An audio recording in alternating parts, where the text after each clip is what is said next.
సుముఖ ఏకదంతశ్చ సుముఖశ్చైకదంతశ్చ అని కలిసిపోతుంది శ్లోకంలో. ఏకదంత అంటే ఒక్క దంతమే ఉన్నవాడు. ఏనుగుకి చాలా అందమైంది ఏది అంటే దాని దంతమే. దానికి రెండు దంతాలు ఉంటాయి, ఇటొక దంతం ఇటొక దంతం తొండానికి. కానీ విఘ్నేశ్వరుడికి కుడి చేతి వైపు దంతం ఉండదు. ఎందుకు ఉండదు అంటే ఆయనే విరిచేశాడు. ఎందుకు విరిచేశారు అంటే మహాభారత రచన చెయ్యవలసి వచ్చింది. వ్యాసుల వారు నేను వేగంగా శ్లోకాలు చెప్పేటప్పుడు వ్రాయగలిగినటువంటి సమర్థుడెవరు అని అడిగారు. విఘ్నేశ్వరుడు రాస్తాడన్నారు. మరి ఆయన నేను మధ్యలో ఆపను, నేను చెప్తుంటే రాసేయాలన్నారు.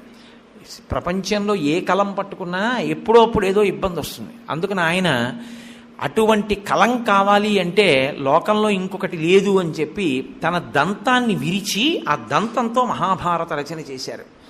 అంటే అత్యంత అందం ఏనుగుకి దంతమే. అందుకే ఏనుగు దంతాలు అంటారు. ఏనుగు దంతం అంత అందం ఏనుగుకి. తన శరీరానికి అంత అందం ఇచ్చేదాన్ని లోకోపకారం కొరకు త్యాగం చేశాడు ఆయన.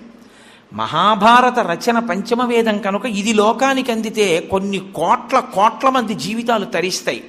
దానికోసం నాకు ఒక దంతం లేక నేను వికారంగా ఉన్నా పర్వాలేదని ఒక దంతం విరిచేశాడు.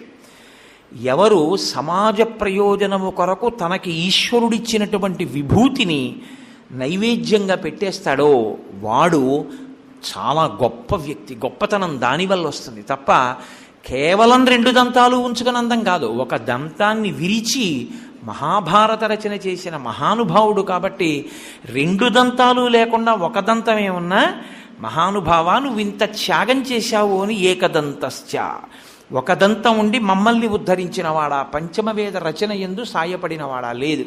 ఇంకో అర్థం ఏమిటో తెలుసా అండి, గజముఖాసుర సంహారం చేసినప్పుడు ఎన్ని అస్త్రములను ప్రయోగించినా ఆయన మరణించలేదు. అప్పుడు తన దంతాన్ని విరిచి అభిమంత్రించి విడిచిపెట్టారు వినాయకుడు. దానికి పడిపోయాడు ఆయన.